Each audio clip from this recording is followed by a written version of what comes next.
Senate Majority Leader John Thune is stuck between a rock and a hard place. On one hand, President Trump is openly calling on him to not let the Senate leave for recess until they pass his voting restrictions bill or kill the filibuster. On the other hand, he simply does not have the votes in the Senate to get either one of these things done. Thune went on Fox to remind those viewers, especially the one in the White House, of that very fact. Joining me now to discuss, Jeff Basin, White House and Washington correspondent for Bloomberg News. Sam and Michael are still here.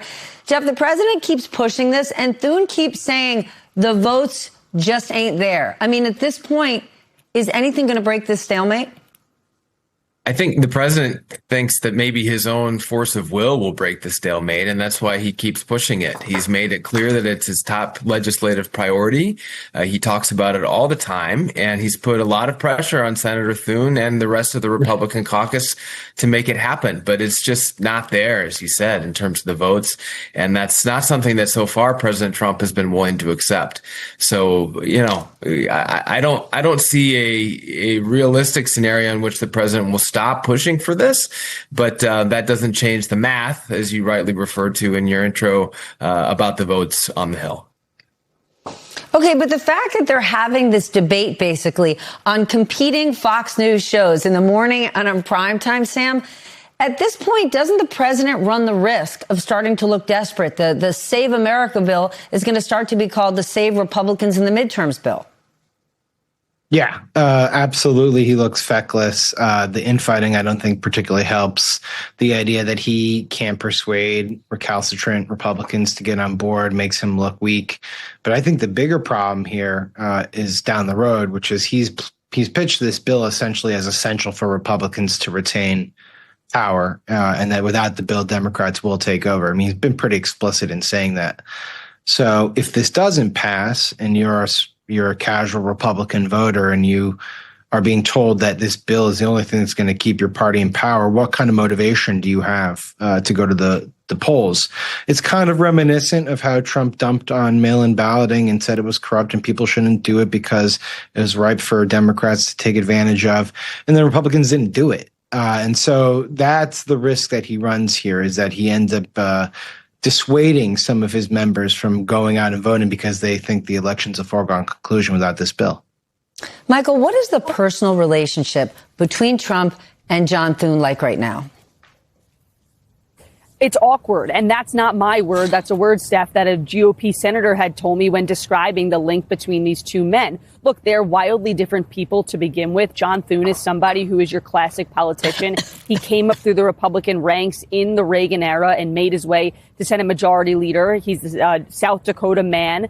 And then you have Donald Trump, who was a real estate developer and somebody who was on television, who made his way into politics in 2016 and has more of a brash style to John Thune's, mild-mannered mannerism. So they are completely different individuals. They have tried to work together, but obviously you're seeing them at loggerheads. And I think that one of the reasons why the relationship between the two of them looks so strained, not that it takes much, because on the forefront it does look strained, is because it's very different from Speaker Mike Johnson. Johnson is somebody who came up in politics during the Trump era. He entered the House the same year that President Trump entered the White House. He is somebody whose power has been intrinsically linked to Donald Trump, somebody who uses Donald Trump to get things over the finish line legislatively. John Thune gets his power not from Trump, but from his members. Senate GOP aide once told me that if John Thune had 10 minutes, it would be better spent on the Senate floor talking to his colleagues rather than at the White House talking to the president, which is something that Speaker Johnson would probably prefer. So I'm told that the relationship between the two is awkward, but they do talk when they need to. But clearly they are on diametrically different pages on this Save America Act. And by the way, Steph, Senate Republicans are lining up behind John Thune. I spoke, for example, to Tom Tillis yesterday. He said it's a catastrophic political miscalculation if the president thinks that keeping the Senate in town for a little bit longer is going to change the math. But at the end of the day, Democrats are not supporting the Save America Act and Republicans are not nuking the filibuster. So I've heard from a lot of Republicans that they just wish the president would either move on from the Save America Act or change his tune, stop making it look like Republican inaction and try to shift the narrative. Because, again, the midterms are less than 100 days away and they don't want Republican infighting to be in the spotlight. Okay, well, Trump isn't just waiting for Congress to do anything with the Save America Act. He is now going to the Supreme Court to clear the way for his new executive order on mail-in balloting after lower courts blocked it. The order would basically create state citizenship lists of eligible voters, even if the justices side with him legally. Wouldn't it be impossible to get this thing set up before the midterm, Sam? It would seem likely impossible. You have to consider the justices probably won't act until the fall. I'm not a Supreme Court expert, but that's usually how the calendar goes. At that juncture, states are already trying to do the administration of their elections. It's possible that ballots have been already sent out. It would be chaos. But maybe that's the goal, right? I was just going to say, isn't that the goal? Yeah. And so the people I talk to are pretty convinced that the Supreme Court won't take this, but not wholly convinced that they won't take this. The expectation is that they'll defer to the appellate court decision. But look, this is, again, Trump meddling in the election process. He's casting doubt about the sanctity of the elections. We had the big speech a couple weeks ago where the primary documentation he produced did not substantiate much of the claims that he made. We've had many investigations into the security of our elections. They've turned up vanishingly little instances of fraud.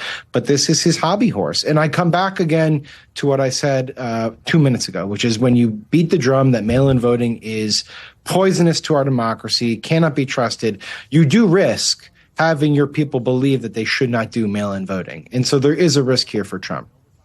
All right, quickly before we go, I do want to ask about Trump on the campaign trail. He went to Michigan yesterday, a state that heavily depends on trade with Canada, and he defended his economic policy, most specifically the tariffs. Is this another case, Jeff, where the president is basically creating sound bites for political ads that Democrats are going to use? Well, yeah. I mean, he makes plenty of them. I think he's also trying to make the case for himself, though, and that's one reason he went to Michigan yesterday.